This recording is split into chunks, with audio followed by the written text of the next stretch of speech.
महात्मा गांधी पुण्यतिथी सांगलीत बापूंना विनम्र अभिवादन। सांगली आज दिनांक 30 जानेवारी 2026 रोजी राष्ट्रपिता महात्मा गांधी यांच्या पुण्यतिथीनिमित्त सांगली शहरात विविध ठिकाणी अभिवादन कार्यक्रम संपन्न झाले। स्टेशन चौक येथे पुष्पहार अर्पण।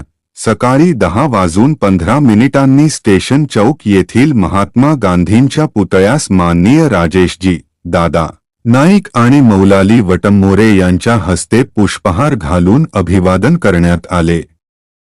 यावेळी अजितराव ढोले, सचिन चव्हाण, अमित पारेकर, पैगंबर शेख, अरुण पळसुले, अर्जुन सुतार यांसह इतर मान्यवर उपस्थित होते। काँग्रेस भवन येथे कार्यक्रम। सांगली शहर जिल्हा काँग्रेस भवन येथे शहर जिल्हाध्यक्ष राजेशजी नाईक व सेवा दलाचे जिल्हाध्यक्ष अजितराव ढोले यांच्या हस्ते बापूंच्या प्रतिमेस पुष्पहार अर्पण करण्यात आला। महात्मा गांधींनी आयुष्यभर अहिंसेचा मार्ग स्वीकारून बलाढ्य इंग्रज सत्तेला नमवले आणि देशाला स्वातंत्र्य मिळवून दिले। आजच्या काळातही शांततापूर्ण मार्गाने जनांदोलन उभे करणे हीच त्यांना खरी श्रद्धांजली ठरेल। राजेशजी नाईक, शहर जिल्हाध्यक्ष। या प्रसंगी प्रदेश संघटक पैगंबर शेख, जिल्हा समन्वयक अमित पारेकर आणि अजितराव ढोले यांनीही आपली मनोगते व्यक्त केली। मान्यवरांची उपस्थिती।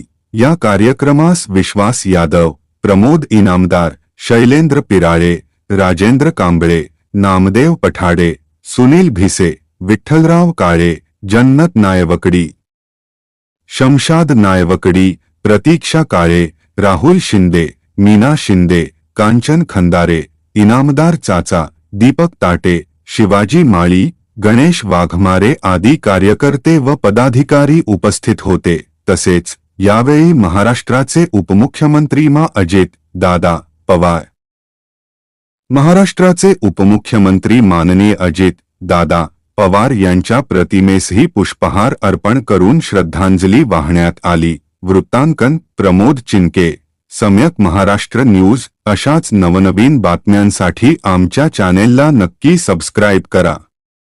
धन्यवाद। विचाराची पिढी सगळेजण महात्मा गांधीच्या विचारांत जातात। भाजपचे जर काय सोडले तर बाकीचे पक्ष सुद्धा हे महात्मा गांधीच्या विचाराचेच लोक आहेत।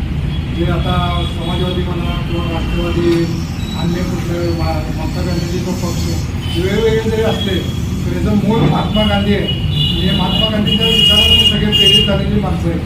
आपल्या काही तत्वानुसार किंवा त्या वेळेला पटलं नसल्यामुळे तिने पक्ष वेगळा स्थापन केला, पण मोनोपॉली आणि धारणा तीच आहे। त्यामुळे देश एकसंघ आणि एकात्म टिकवण्यासाठी आपल्याला प्रयत्न करायचे आहेत।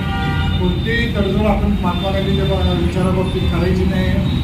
सर्वजण मिळून काम करूया। जास्त मी काय मोठं बोलणार नाही, कारण महात्मा गांधीचे विचार फार थोर आहे। आपण फक्त आदर त्यांचा घेऊन